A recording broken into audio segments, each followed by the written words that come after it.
효용함수 무차별 곡선 2020년까지 최신 문제만 한번 풀어보도록 하겠습니다. 9문항입니다. 양의 효용을 주는 두 재와 양의 효용을 준다고 했으니 끝 재화가 되는 거죠. 여기 이렇게 이제 표현이 되어 있고 끝 소비에서 무차별 곡선과 관련 다음 설명 중 옳지 않은 것은 두 무차별 곡선이 교차하는 경우 교차한다면 이행성을 위반하게 되는 겁니다. 연속성이 아니라 이행성을 위반하게 되는 거죠. 재화라고 했으니까 원점에서 보다 멀리 떨어지면 효용 수준은 올라가게 되는 것이고 X제와 Y제가 완전 보완이라면 효용 극대화 소비점에서 한계 대체율과 상대 가격 비율은 일치하지 않을 수 있다. 이렇게 표현을 하면 되죠. Y축, X축 예산선이 있다. 이때 만약에 어떤 상품 묶음을 예산선 위에서 선택했을 때 완전 보완 관계 그러면 어떻게 되는 거예요? 쭉 이렇게 돼가지고 L자형으로 이렇게 나오겠죠. 자, 그런데 이건 그림을 그리지 않아도 상관없지. 왜냐면 완전 보완 관계라고 하는 것은 한계 대체율이라는 개념이 없습니다. 따라서 어떤 거래도 상관이 없는 거지. 또 X제와 Y제가 완전 대체 관계이면 예산선 이의 모든 점에서 효용 극대화가 달성될 수도 있다. 이것은 이제 그림을 이렇게 해가지고 예산선 올리고 무차별 곡선을 올렸는데 일치한다라고 하면 돈만 다 쓰면 효용이 극대화 되는 거라고요. 따라서 답은 1번이 되는 거고 투자와 X, Y에 대한 가부 효용 함수가 있다. 자, 이런 거 학생들이 많이 당황할 텐데 이거 중고등학교 때 다 배웠던 겁니다. 만약에 X가 Y값보다 크다라면 여기 뭐가 되는 거예요? Y가 되는 거죠. 그럼 무차별 곡선은 어떤 식으로 그려야 돼? X 플러스 2Y로 그리셔야 되고 자, 그리고 이제 이번에는 빨간 걸로 한번 해볼까요? 만약에 X가 Y보다 작으면 이건 X값이 되는 거죠. 여기는 X값이 되는 거죠. 여기는 X값이 되는 거지. 그럼 2X 플러스 Y가 되는 거예요. 자, 그러면 가상의 선을 하나 긋는 거야. 어떻게? X축도 있고 Y축도 있는데 요거를 구분하는 것은 가상의 45도 선이 되는 거고요. 이것이 X는 Y가 되는 거지. 자, 그러면 요거 X가 Y보다 크다라는 것은 이 그래프 위쪽일까요? 아래쪽일까요? 이 아래쪽이지, 아래쪽. 아래쪽에서는 X와 Y 한계 대체율 MRS XY가 어떻게 되는 거예요? 2분의 1로 되겠지. 예. 그래서 무차별 곡선이 2분의 1의 기울기. 그러면 또 이제 여기 Y가 X보다 크다라는 건 어느 영역이에요? 중고등학교 다 배웠잖아. 위의 영역이지? 위의 영역에서는 한계 대체율이 어떻게 돼? MRS XY가 기울기가 2네요. 2. 물론 마이너스 숫자죠. 그러면 더 급하게 이렇게 그려지겠네? 예. 아무것도 아니죠. 그죠? 4번. 두제와 XY에 대해 효용을 극대화하는 가부 효용 함수가 주어져 있다. 이렇게. 한계 대체율이 4이고 X제 선택은 14, Y제 선택은 무엇이냐. 자, 그런데 이제 뭘 봐야 되냐면 여기를 봐야 돼. 의미가 뭐가 되는 거예요? X제 하나랑 Y제가 몇 개 대체될까야. 그러면 우리는 MRS XY mu y분의 mu x. 그렇죠? 여기서 이제 여러분들이 조금 긴장해야 되는 것은 요렇게 되어 있을 때 x에 대해서 미분하면 곱으로 연결된 거지. 앞에 거 한번 뒤에 거 그대로 쓰고 더하기 앞에 거 쓰고 뒤에 거 한번 미분하시면 됩니다. 따라서 x로 한번 미분해 보자. 그러면 fx 뒤에 뭐 gx 이렇게 있는데 일단 신경 쓰지 말고 앞에 x 플러스 y만 보면서 x에 대해서 미분을 한번 해보자. 그럼 어떻게 되는 거야? 1만 남지? 그렇죠?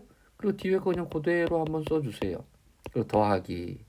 이제 앞에 거는 남겨두고 뒤에 걸 x에 대해서 미분하면 x가 없어. 0. 예.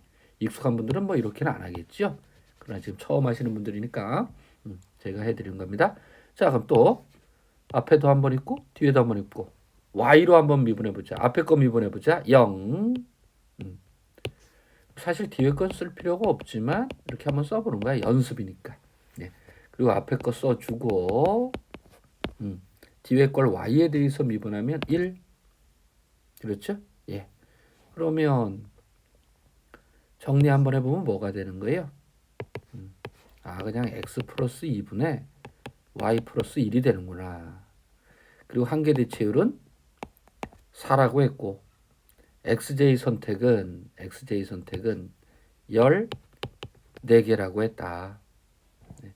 그럼 밑에 이제 16이 되는 거고 4하고 곱하면 64가 되는 것이고 하나 빼면 63이 되는 것이고 됐습니다.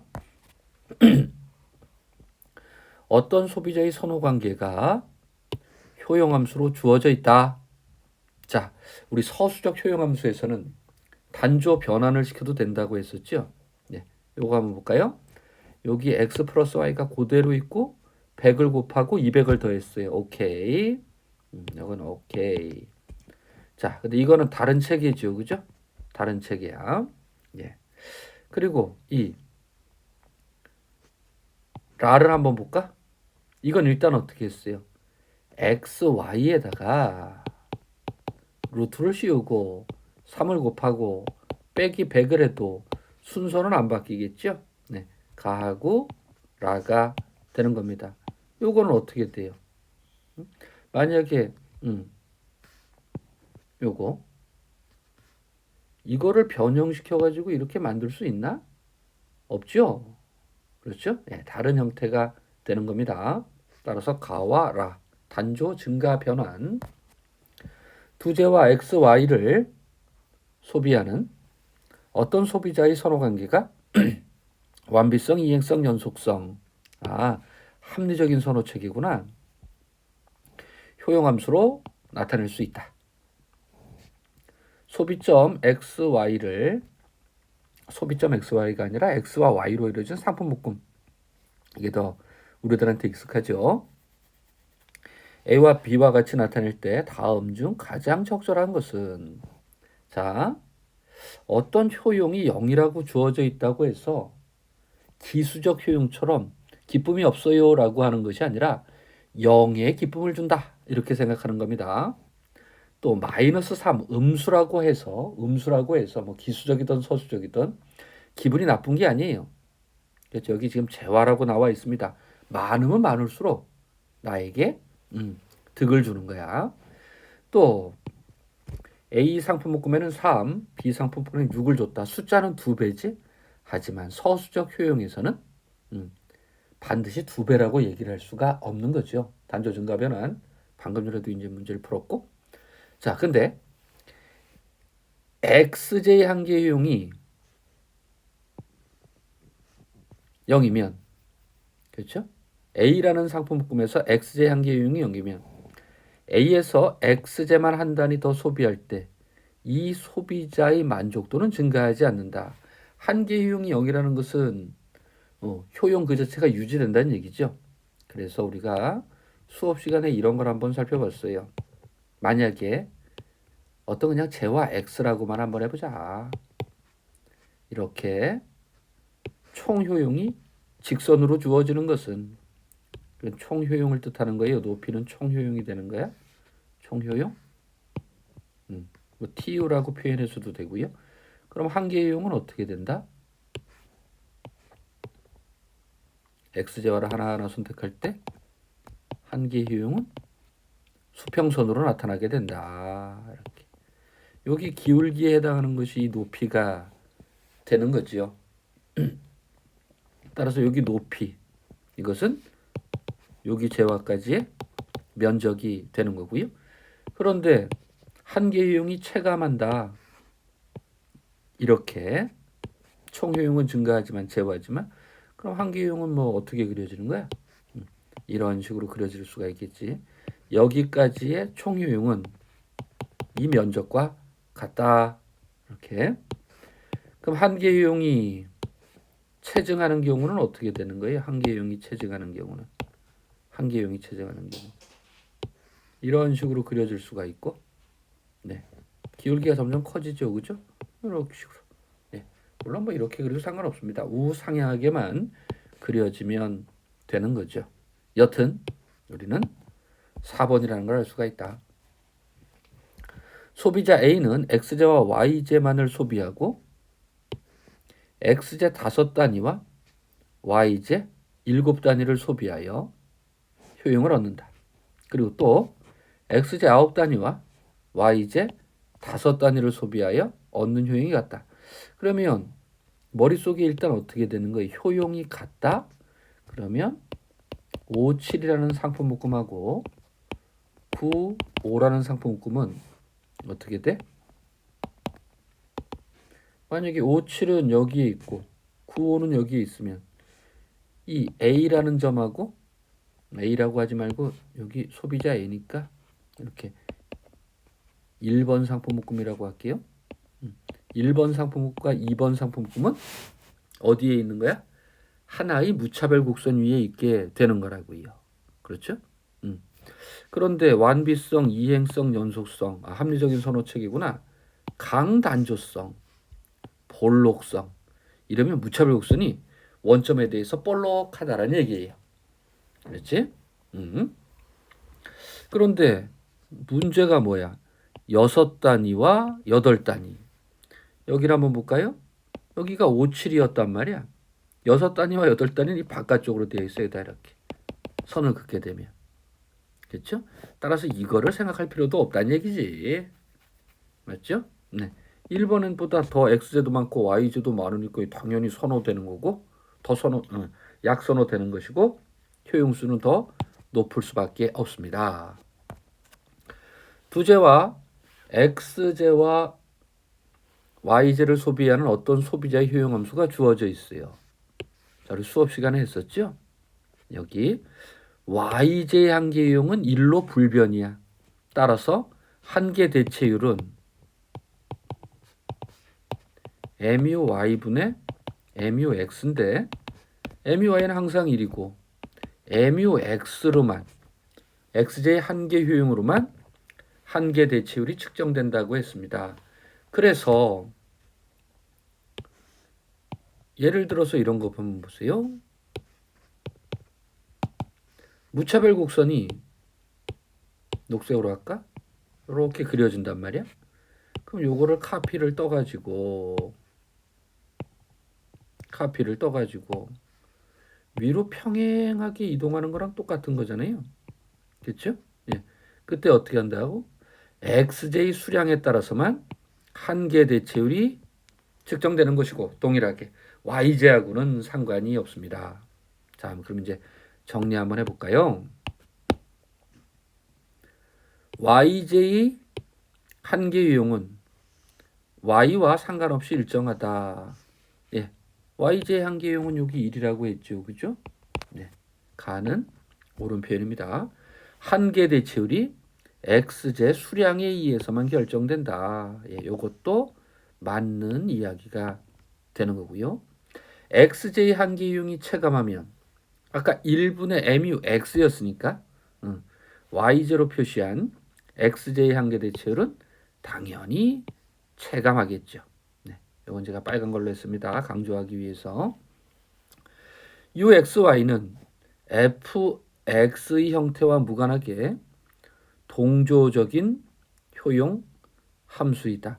fx의 형태가 있어야지만 단조 증가 변화는 어떻게 시키는지 알 수가 있는 거죠.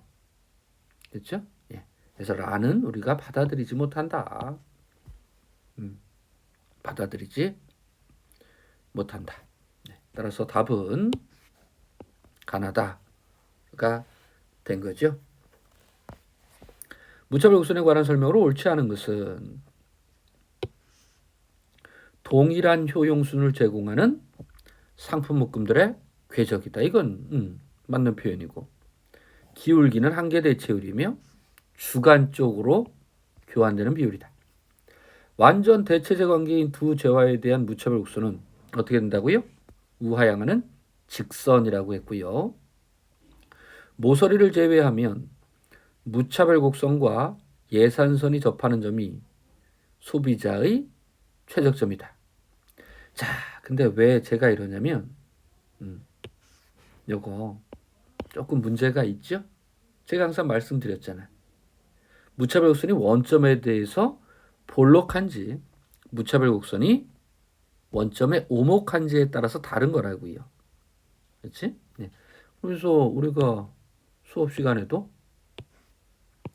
만약에 무차별 곡선이 원점에 볼록하게 된다면 예산선하고 접할 때 효용이 극대화되지만, 만약에 무차별 곡선이 원점에 오목하게 된다. 그런데 예산선이 만약에 접하는 식으로 갔을 때는 예산선에서 여기가 효용이 가장 작은 놈이죠. 그렇죠? 네. 그러면 이제 어떻게 이루어지게 되는 거야? 바깥쪽으로 갈수록 네, 효용은 더 커지게 되는 거죠. 그렇죠? 예. 그럼 요때는 어떻게 되는 거야? 만약에 이렇게 무차별 곡선이 지나간다 그러면 여기 x제만 선택을 하게 되는 거죠. 네. 따라서 요때는 뭐가 되는 거야? 모서리해가 되는 거지. 코너해라고 합니다.